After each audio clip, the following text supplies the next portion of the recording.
Ito na atang isa sa pinakamasakit na pwedeng mangyari sa isang NBA player mga boss. Eto na milipit sa sakit, etong si Jared Vanderbilt. LeBron James mga boss, eto running slam for the Los Angeles Lakers. Hype na hype naman etong OKC mga boss, eto tuwang-tuwa sa bench etong si SGA. Tinatawanan pa mga boss etong ang Los Angeles Lakers. Ng combo nila dito ni Chet Holmgren.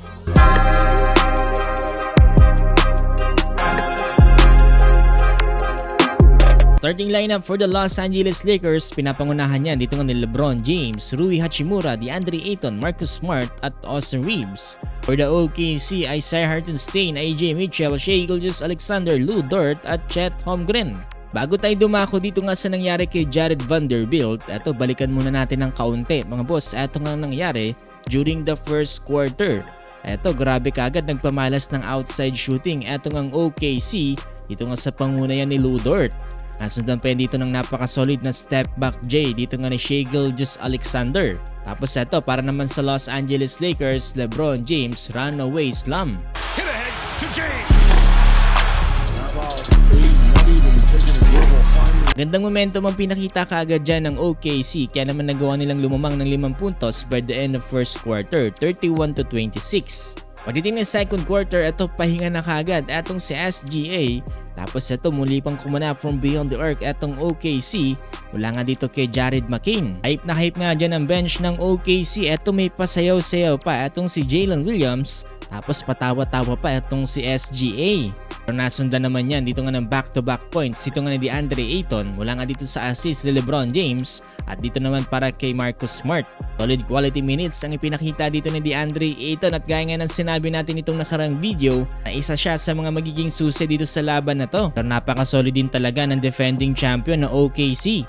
Dapan ang depensa nila sa ilalim, eto turnover sa LeBron James. Nasundan pa nga yan dito ng tres, ito nga mula kay Cason Wallace. Tapos eto Austin Reeves, gandang assist mga boss, ito nga kay Jared Vanderbilt sa ilalim para nga dito sa two-handed dunk. Nice defense din from DeAndre Ayton, eto butata, etong si Cason Wallace. Itong isa sa masakit sa OKC mga boss, etong si Chet Holmgren, ang sentro na may tira from beyond the arc. Ito pasok ang kanyang tres dito sa harap pa mismo ni Ayton. Pero sagot din naman kaagad etong si Austin Reeves dito nga para sa Los Angeles Lakers mula nga dito sa kanyang layup. Pero ito naman mga boss ang isa sa mga hindi inaasahang pangyayari dito nga para sa Los Angeles Lakers. Ito under 6-minute mark, ball possession for the OKC. Ito gandang alley-oop ni Isaiah Hartenstein dito nga para kay Chet Holmgren. Kung mapapansin nyo dito humabol ng depensa etong si Jared Vanderbilt sa likod. Okay naman sana lahat mga boss ang ginawa dyan ni Jared Vanderbilt. Ang kaso nga lang etong kanyang daliri ay tumama nga dito sa corner. Bagay yung term sa atin mga boss, parang natapilok dito si Jared Vanderbilt. Alam niyo naman yung pakiramdam mga boss kapag natatapilok ka no, tapos yung malit na daliri mo pa yung tumatama sa corner. Talagang mapapapilipit ka sa sakit niyan. Yan nga mismo mga boss ang nangyari dito nga kay Jared Vanderbilt. Atong kanyang dulong daliri sa kamay ay tumama nga dito sa board nang may napakalakas na impact. Kaya naman etong si Jared Vanderbilt ay namilipit nga dito sa sakit at tumiretso nga kagad dyan sa locker room.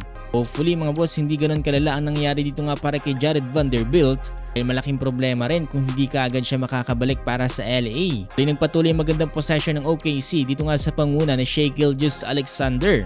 Grabe mga boss, ganda ng tandem nila ni Chet Holmgren kapag pareho silang nasa loob ng court. Parang nangaasar na nga itong si SGA mga boss, eto may patawa-tawa pa.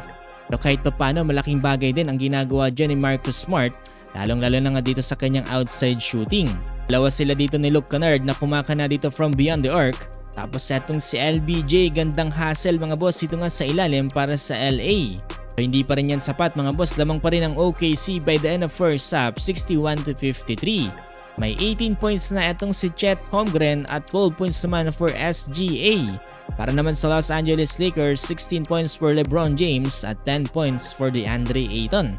So let's see mga boss kung makakatagos nga ba itong Los Angeles Lakers dito nga sa home court ng OKC.